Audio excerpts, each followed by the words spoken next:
तो हेलो दोस्तों, आज हम पढ़ने वाले हैं final distribution of chapter number 4 which is exponential distribution. ठीक है। तो जब भी मान लो कि random variable x exponential distribution को फॉलो करता है तो हम उसे ऐसे लिखते हैं। X follows exponential with parameter lambda. इसमें एक ही पैरामीटर होता है लैम्डा। नॉर्मल डिस्ट्रीब्यूशन आपने पढ़ा था तो उसमें दो पैरामीटर होते थे। कौन कौन से? Yes, mu and sigma. Sorry.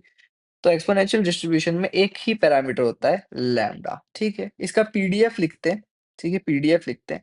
PDF is F X semicolon lambda. हमेशा सेमीकोलन के बाद पैरामीटर होता है। ऐसा नॉर्मल होता था ना तो उसमें होता था F X semicolon mu N sigma.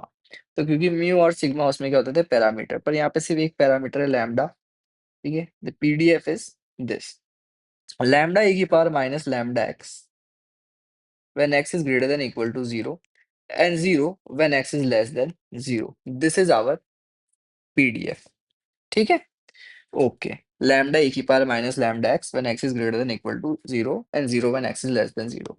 देखो पीडीएफ, दो कंडीशन होती है पीडीएफ की, that F of X for all values of X should be greater than equal to 0 and integration of F of X DX from minus infinity to infinity should be equal to 1।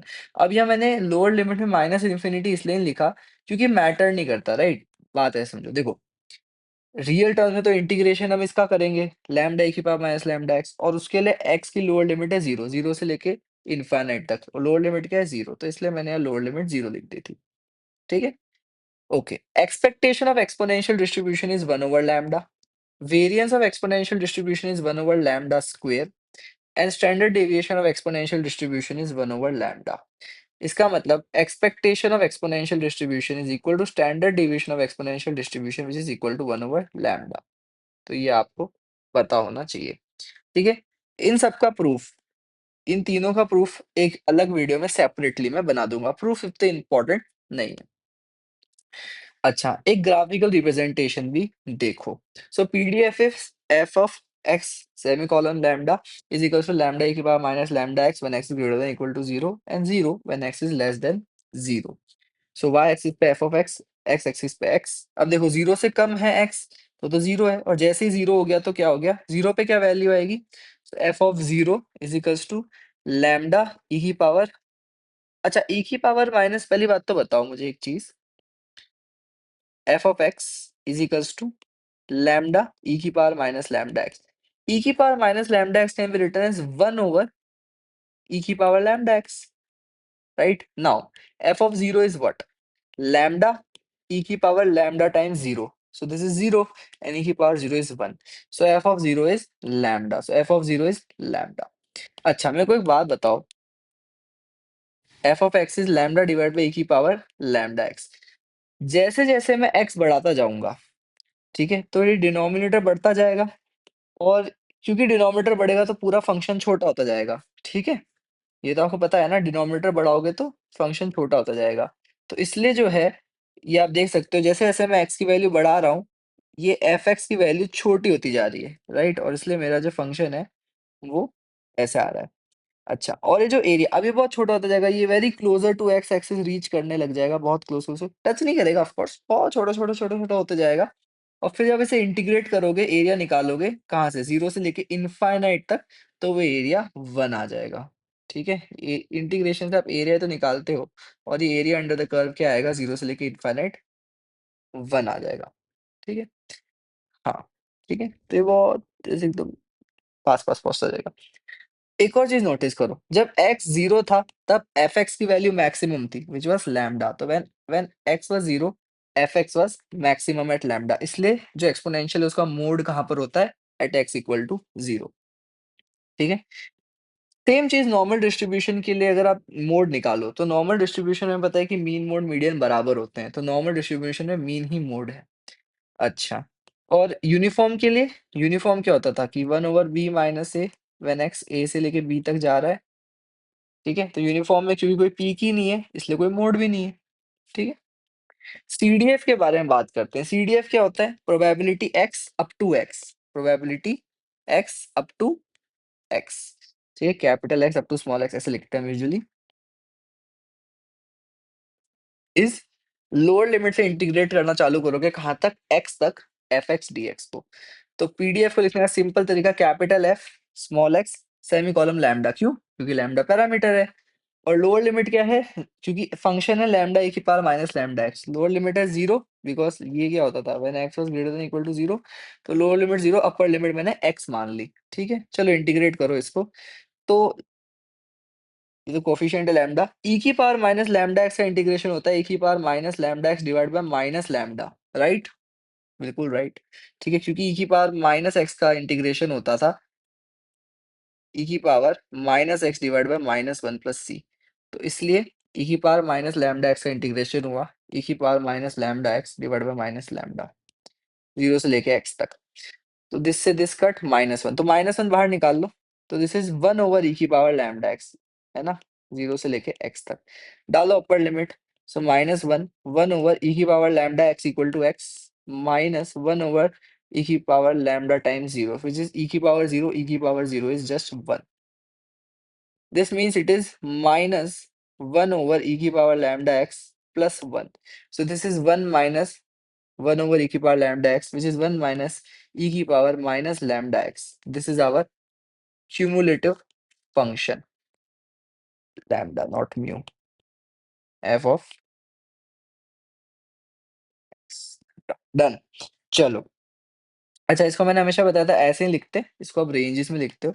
So actually the cumulative function लिखने का तरीका हुआ, वो ये हुआ कि F x lambda is 0 when x is less than 0 and is 1 minus e की power minus lambda x when x is greater than equal to 0, है ना? और जब x टेंड करेगा इन्फिनिटी को तो ये क्या हो जाएगा? 1 हो जाएगा। देखो x इन्फिनिटी डालो तो 1 माइनस 1 ओवर e की पावर lambda x, ठीक है? और lambda x जब मैं अब x इक्वल टू इन्फिनिटी कर दोगे तो ये हो जाएगा 1 माइनस 1 ओवर e की पावर इन्फिनिटी। 1 e की power infinity is infinity, 1 over infinity is 0, तो इसलिए 1 आ जाएगा। ठीक है, so this is how we write the cumulative function. तो यहाँ तक तो आई थिंक क्लियर है, कोई बड़ी बात है ही नहीं है। क्यूमुलेटिव फंक्शन क्या है? 1 माइनस e की पावर माइनस लैम्डा एक्स, ठीक है, when x is greater than equal to 0। PDF क्या है? पीडीएफ है लैम्डा e की power minus lambda x when x is greater than 0। Expectation की वैल्यू क्या है? 1 over lambda, variance 1 over lambda square, standard deviation 1 over lambda, इसलिए expectation standard deviation बराबर है। चलो 2 बातें फटाफट से कर लेते हैं, 2 नहीं 3 बातें। पहली बात है मेमोरी लेस प्रॉपर्टी। एग्जांपल 4.22 के अंदर उसके नीचे एक पैराग्राफ है, उसमें इसको थोड़ा डिस्क्राइब कर रखा है पर बड़े ही अजीब तरीके से कर रखा है, ठीक है? इससे अच्छा मैं आपको एक तरह से डिफाइन करता हूँ। देखो स्टेटमेंट तो ये होती है the probability x is greater than equal to t plus t naught given that, ये है गिवन कंडीशन, ये गिवन है ना? कंडीशनल प्रोबेबिलिटी में पढ़ा है ना गिवन? तो given that x is greater than equal to t naught is simply probability x greater than equal to t। अब मुझे भी पता है कुछ समझ नहीं आया होगा इससे, मैं आपको एक बहुत अच्छे एग्जांपल से समझाता हूँ। मान लो एक लाइट बल्ब है, ठीक है? ये लाइट बल्ब बना दिया and let x be the random variable which defines the duration time duration of working of light bulb, time duration of working कि कितनी देर से लाइट बल्ब काम कर रहा है यानी जल रहा है, ठीक है? And let's assume that x follows exponential with some parameter lambda, ठीक है? अब एक बहुत सिंपल एग्जांपल लेता हूँ, ठीक है? मान लो कि मैं एक कमरे में ये वीडियो रिकॉर्ड कर रहा हूँ, जो कि मैं कर रहा हूँ, और लाइट जली हुई जो कि जली हुई है। आप मेरे कमरे में एंटर करते हो, ठीक है? और आप मुझसे पूछते हो कि माधव बताओ कि ये लाइट बल्ब कितनी देर से जल रहा है, ठीक है? मैं कहता हूँ भाई ये लाइट बल्ब 2 घंटे से जल रहा है कि भाई गिवन मैंने आपको गिवन कंडीशन बोली क्या? कि जो लाइट बल्ब है एक्स कितनी देर एक्स इज़ टाइम पीरियड कितनी देर से चल रहा है, x is the time period मैंने बताया ना टाइम ड्यूरेशन 2 घंटे से चल रहा है, ठीक है? अभी भी चल रहा है। ठीक है? तो मतलब जब आप एंटर करें, तब 2 घंटे हो गए होंगे, मैंने कहा 2 घंटे चल रहा है। पर मैंने अभी लाइट बल्ब को बंद नहीं किया, मतलब 2 घंटे 1 सेकंड, 2 घंटे 2 सेकंड, 2 घंटे 3 सेकंड। तो बेसिकली ये बात मैंने बोली कि जो ये है लाइट बल्ब, ये 2 घंटे से चल रहा है और क्योंकि मैंने लाइट बल्ब को बंद नहीं किया, इसलिए अभी भी चले ही जा रहा है। तो ये गिवन कंडीशन है ये, कि एक्स ऑलरेडी जो टाइम पीरियड है वो 2 घंटे से ज़्यादा है। ठीक है? क्योंकि अभी भी चले ही जा रहा है। ठीक है, आपने बोला वेरी गुड। तो आपने बोला भाई गिवन दिस कंडीशन आपने मुझसे एक क्वेश्चन पूछा, क्या पूछा? कि माधव एक बात बताओ, ये कंडीशन गिवन है कि जो है वो 2 घंटे से चले ही जा रहा है। मुझे बताओ प्रोबेबिलिटी कि वो अब अब 4 घंटे और चलेगा। क्या? कि वो 4 घंटे और चलेगा तो 4 घंटे या उससे ज़्यादा और चलेगा, ठीक है? वापस से आपने देखो वापस से इसको डिफाइन कर देता हूँ, धीरे-धीरे और धीरे करता हूँ चलो। हमारे पास एक लाइट बल्ब है, वो जल रहा है, ठीक है सर? टाइम ड्यूरेशन उसकी एक्स्पोनेंशियली डिस्ट्रीब्यूटेड है with parameter lambda, okay sir? आप आए कमरे में, आपने पूछा यार कितनी देर से जल रहा है लाइट बल्ब? मैंने कहा 2 घंटे से तो चल ही रहा है, ठीक है? और क्योंकि मैंने अभी तक बंद नहीं किया, तो अभी चले ही जा रहा है, चले ही जा रहा है, ठीक है? तो आपने कहा ठीक है, ये गिवन कंडीशन है that x is greater than equal to 2, 2 घंटे से चल रहा है। आपने मुझसे पूछा व्हाट इज़ द प्रोबेबिलिटी कि this light bulb will work at least 4 more hours from now, 4 more hours from now, कि अब से 2 घंटे और चलेगा, मतलब इस टाइम पीरियड से। जब गिवन है कि वो 2 घंटे से तो चल ही रहा है, मुझे बताओ कि 4 घंटे और चलेगा, 4 घंटे और चलेगा एट लीस्ट, कि मतलब कम से कम 4 घंटे और चलना चाहिए। 5, 6, 7, 8 पता नहीं, बट कम से कम 4, कम से कम 4 और चलना चाहिए, कि वो 2 घंटे तो चल ही गया, अब 4 घंटे वो कम से कम और चलना चाहिए एट लीस्ट। तो x is greater than equal to 4 + 2, ठीक है। अच्छा, मेरे को लगता है कि मैं इसको ऐसे ना लिखूँ, ये थोड़ा-सा ना बहुत गड़बड़ हो जाता है लिखने में, और अच्छे से समझ में आएगा। देखो, एट लीस्ट प्रोबेबिलिटी कि eight least 4 more hours from now, ठीक है? From now given working for working for 2 hours, कि वो 2 घंटे से चले ही जा रहा है, ठीक है? आपने मुझसे क्वेश्चन पूछा, आप मेरे कमरे में आए, आपने मुझसे पूछा पहले बात बताओ बल्ब कितनी देर से चल रहा है? मैंने कहा 2 घंटे से चल रहा है। फिर आपने पूछा अच्छा अब बात बताओ कि व्हाट इज़ द प्रोबेबिलिटी कि ये बल्ब 4 घंटे इस पॉइंट ऑनवर्ड्स से और चलेगा एट लीस्ट उतना, ठीक है? गिवन दैट वो 2 घंटे चल रहा है। तो आपने क्या बोल दिया कि बताओ एट लीस्ट 4 घंटे और चलेगा, गिवन वो 2 घंटे चल रहा है। मेरा आंसर पता है क्या होगा? जी, प्रोबेबिलिटी एक्स ग्रेटर देन 4। मैंने आपकी गिवन कंडीशन को इग्नोर ही कर दिया, कि आपने मुझे गिवन कंडीशन दी, मैंने इग्नोर कर दिया। मैंने कहा what is probability at least 4 hours चलना चाहिए ना, probability x greater than equal to 4, खत्म।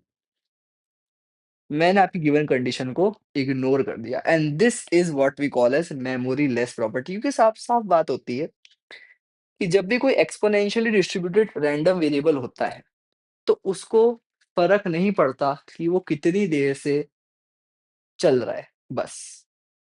इस लाइट बल्ब के एग्ज़ाम्पल में देखो, तो आपने मुझे बोला कि ये लाइट बल्ब 2 घंटे से चल रहा है, और फिर आपने मुझसे पूछा कि what is the probability it will work at least 4 more hours from now.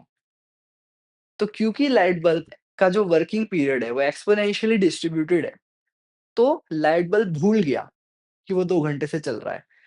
वो भूल गया कि मैं 2 घंटे से चल रहा हूँ, भूल गया, और उसने आपकी स्टेटमेंट को सॉल्व कर दिया as if that's the only statement, खत्म। तो given condition doesn't matter, this is memoryless, कि लाइट बल्ब भूल गया, it forgot that it has been working since 2 hours, ये वो बात भूल गया, और उसने सिर्फ़ ये कैलकुलेट कर दिया। तो यही चीज़ ये लिखी हुई है यहाँ पर। ये लिखा हुआ है कि it has been working since t not hours, कि वो टी नॉट आवर्स से चल रहा है। What is the probability it will work at least t hours more from this point onwards. तो इसकी प्रोबेबिलिटी सिर्फ़ x greater than equal to t ही है।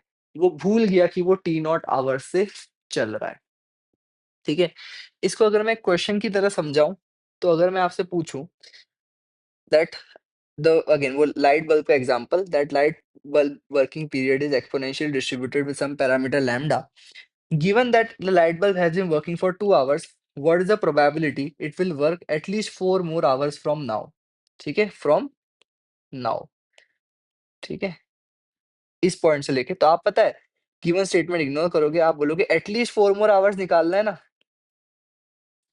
खत्म, x is greater than equal to 4. This is your memory less property, कि वो भूल जाता है कि वो 2 घंटे से चल रहा है। इसके बहुत सारे एग्ज़ाम्पल मैं आपको बता सकता हूँ, ठीक है? पर आपको क्रक्स याद रखना है इसका। क्रक्स ये है मेमोरी लेस प्रॉपर्टी का कि जब एक्स्पोनेंशियली डिस्ट्रीब्यूटेड कोई रैंडम वेरिएबल होता है, तो अगर आपसे कोई इंसान ऐसा क्वेश्चन पूछे कि ये चीज़ इतनी देर से चल रही है, अब प्रोबेबिलिटी बताओ कम से कम इतनी देर और चलेगी, तो आप भूल जाओगे कि वो चीज़ उतनी देर से आप गिवन कंडीशन इग्नोर कर दोगे। For example I ask you a question that let's say x is exponentially distributed, ठीक है? And I have given you the statement that whatever x is, it has already been working for let's say 2 units of time. Now, what is the probability that it will at least work 5 more units? So, probability निकालो, it will at least work 5 more units, 5 more units from now. इस point से लेके 5 more units काम करेगा। तो आप पता है, इग्नोर कर दोगे ये कंडीशन गिवन। गिवन कंडीशन भूल जाओगे। आप बोला कि एटलीस्ट 5 मोर यूनिट निकालना है, खत्म हुआ। गिवन कंडीशन भूल गए क्योंकि एक्स्पोनेंशियली डिस्ट्रीब्यूटेड था, तो मेरी मेमोरी खत्म हो गई, मेमोरी लॉस्ट। मेरी मेमोरी क्या हो गई? लॉस्ट हो गई। मेरे को याद ही नहीं कि मैं 2 घंटे से काम कर रहा हूँ। अच्छा, इसका एक बहुत अच्छा एग्ज़ाम्पल है कि मान लो आप अपने रूम में बैठ के पढ़ रहे थे, ठीक है? मान लो x is the time duration of studying. नहीं यार, स्टडीइंग से मैच नहीं होगा। X is the number of x is the time duration of watching OTT platforms. Watching OTT platforms, ठीक है भाई। और वो एक्स्पोनेंशियली डिस्ट्रीब्यूटेड है, ठीक है? मैं आपके रूम में आया, आप ओटीटी देख रहे थे, जो भी आप देखते हो Disney Hotstar, prime, Netflix whatever. मैंने आपसे पूछा भाई कितनी देर से देख रहे हो? कह रहे 2 घंटे से देख रहा हूँ, 2 घंटे से देख रहा हूँ, ठीक है? तो गिवन आपने कह दिया that I have been watching this for 2 घंटे नहीं, चलो 1 घंटे से देख रहा हूँ, है ना? 2 घंटे ज़्यादा हो जाता है, 1 घंटे से देख रहा हूँ, ठीक है? भाई बढ़िया। मैंने आपसे पूछा भाई अच्छा भाई प्रोबेबिलिटी बता कि तू कम से कम अब 2 घंटे और देखेगा, कि अब इस पॉइंट से लेके मान लो आप 12 बजे बैठे, 12 पीएम पे बैठे, मैं 1 बजे आपके रूम में आया। मैंने कहा कि यार कितनी देर से देख रहा है? आपने बोला अरे 1 घंटे से तो देख ही रहा हूँ। फिर मैंने पूछा अच्छा प्रोबेबिलिटी बता तू कम से कम 2 घंटे अब और देखेगा। 1 बजे से लेकर तू अब कम से कम 2 घंटे और देखेगा। कम से कम 2 घंटे। Eight least 2 hours more from now, कि अब यहाँ से 2 घंटे कम से कम 2 घंटे और देखेगा। ठीक है? तो आपने गिवन कंडीशन इग्नोर कर दी। आपने कहा फ़र्क नहीं पड़ता। मैं भूल गया, मेमोरी लॉस्ट, मेरी मेमोरी लॉस हो गई। अच्छा 1 घंटे से देख भी रहा हूँ क्या? अरे यार! मैं तो भूल ही गया था ये बात। होता है ना कभी-कभी कि देखे जा रहे हैं, टाइम का पता ही नहीं पड़ रहा। 2 घंटे निकल गए, 3 घंटे निकल गए। टाइम पता नहीं कहाँ चला गया। एक मूवी देखी, ऐसी बढ़िया मूवी देखी कि पता ही नहीं पड़ा कि 1 घंटा कब निकल गया। ठीक है? तो आपके साथ भी यही हुआ कि आप बोलोगे यार मेरी मेमोरी लॉस हो गई यार। मैं तो भूल ही गया कि गिवन कंडीशन थी कि मैं 1 घंटे से जो है अमेज़न प्राइम देख रहा हूँ। तो आप प्रोबेबिलिटी निकाल दोगे एट लीस्ट 2 आवर्स की probability x greater than equal to 2 as if आप 1 घंटे से देख ही नहीं रहे थे। आप भूल गए। मेमोरी लॉस्ट हो गई कि ऑलरेडी आप 1 घंटे से देख रहे हो। गिवन कंडीशन आप भूल गए। ठीक है? आई थिंक इससे काफ़ी रेज़ोनेट कर पाए होंगे आप इस एग्ज़ाम्पल से, क्योंकि इस एग्ज़ाम्पल में मैंने एक्चुअल रियल लाइफ़ की, जब हम टीवी देखते हैं कभी-कभी अच्छी फ़िल्म आ रही होती है, अच्छी सीरीज़ होती है, तो भूल जाते हैं हम कितनी देर से देख रहे हैं। ठीक है? तो it is a very good example of memory less property. कि आपसे मैंने बोला कि कितनी देर से देख रहे हो? बोले 1 घंटे से देख रहा हूँ। मैंने कहा अच्छा आप कम से कम 2 घंटे और देखोगे, इसकी प्रोबेबिलिटी बताओ। आपने सिंपली कैलकुलेट कर दी x greater than equal to 2। आपने गिवन कंडीशन इग्नोर ही कर दी। मेमोरी लॉस्ट हो गई। अच्छा 1 घंटे से देख रहा हूँ। You forgot. ओके। काफ़ी ज़्यादा डिस्कशन कर लिया मेमोरी लेस प्रॉपर्टी पे। एक बहुत ईज़ी है। ठीक है? तो यही है कि बस बेसिकली गिवन कंडीशन भूल जाते हैं जब हम एक्स्पोनेंशियली डिस्ट्रीब्यूटेड होते हैं। कोएफ़िशिएंट ऑफ वेरिएशन, मैंने आपको बताया था कोएफ़िशिएंट ऑफ वेरिएशन होता है standard deviation relative to mean. अब एक्स्पोनेंशियल में स्टैंडर्ड डेविएशन होता है 1 ओवर लैम्ब्डा, मीन होता है 1 over lambda, hence coefficient of variation is 1। तो एक्स्पोनेंशियल डिस्ट्रीब्यूशन एक ऐसा डिस्ट्रीब्यूशन है जिसका कोएफ़िशिएंट ऑफ वेरिएशन 1 होता है। Okay, final topic this is important but optional, ठीक है, पर मेरे को बड़ा अच्छा लगता है पढ़ाना। Relationship of Poisson and exponential, कि पोइसन डिस्ट्रीब्यूशन और एक्सपोनेंशियल डिस्ट्रीब्यूशन में क्या रिलेशन है।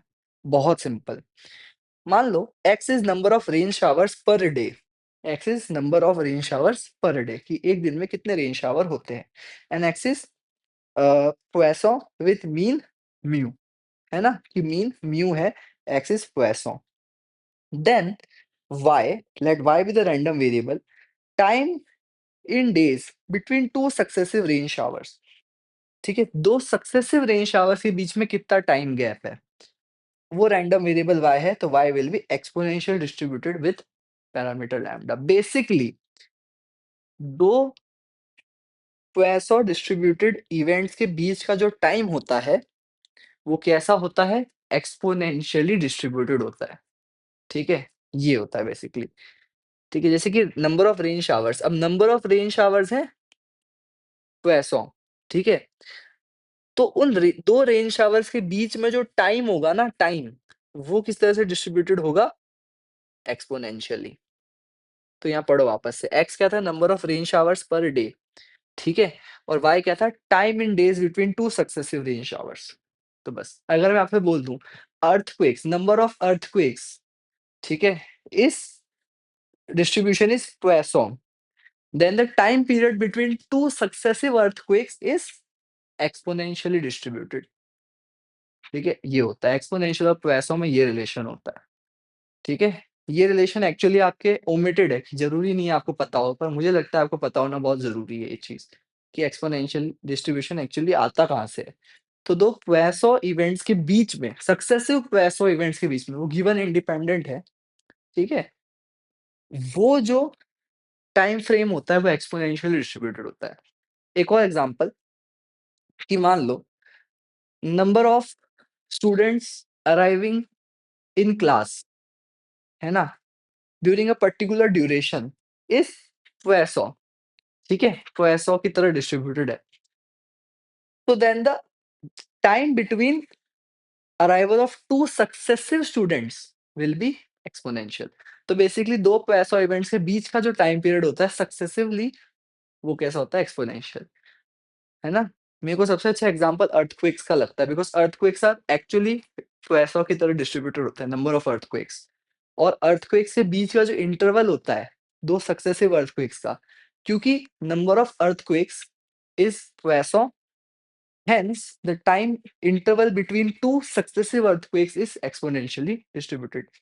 अच्छा, फॉर एग्जांपल, अब इसमें एक और चीज होती है कि पोइसन का जो मीन होता है ना, मीन को हम कभी-कभी लैम्डा भी लिख देते हैं। तो लैम्डा मान लो था 0.8, पोइसन का मीन था 0.8, तो एक्सपोनेंशियल का मीन क्या होता है, 1 over lambda, so it is 1 over 0.8, 1.25, ठीक है। जो पोइसन का मीन होता है, बेसिकली इनका रिलेशन है मीन का, है ना, दोनों इनवर्स होते हैं एक दूसरे के। पोइसन का जो मीन होता है, ठीक है, वो एक्सपोनेंशियल के मीन का रेसिप्रोकल होता है, एंड वाइस वर्सा, ठीक है, समझ गए आप। क्योंकि पोइसन का मीन हो गया लैम्डा इक्वल टू 0.8, एक्सपोनेंशियल का मीन होता है 1 over lambda, 1 over 0.8 which is 1.25। ये बड़ी इंपॉर्टेंट चीज है यार, ये आपको ऐसा जरूरी नहीं है पढ़ना, पर मुझे लगता है बहुत जरूरी है आपको समझना ये चीज, है ना। ओके, ये एग्जांपल प्लीज अपनी नोटबुक पे लिखना, कि number of rain showers per day अगर पोइसन है, then the time period between two successive rain showers is exponentially distributed। और अगर पोइसन का मीन है 0.8 which is lambda, then exponential का मीन हो जाएगा 1 over lambda which is 1 over 0.8, 1.25। चलो, इसके साथ एक्सपोनेंशियल की इंट्रोडक्टरी वीडियो मेरी तरफ से हो गई है, सारी बातें हमने कर ली, PDF, CDF, mean variance, standard deviation, memoryless property, coefficient of variation and relation between exponential and Poisson. चलो, नेक्स्ट वीडियोस में प्रूफ्स और क्वेश्चंस कराऊंगा, और उसके साथ चैप्टर 4 मेरी तरफ से खत्म हो जाएगा। चलो, नेक्स्ट वीडियो में मिलते हैं, तब तक के लिए बाय बाय।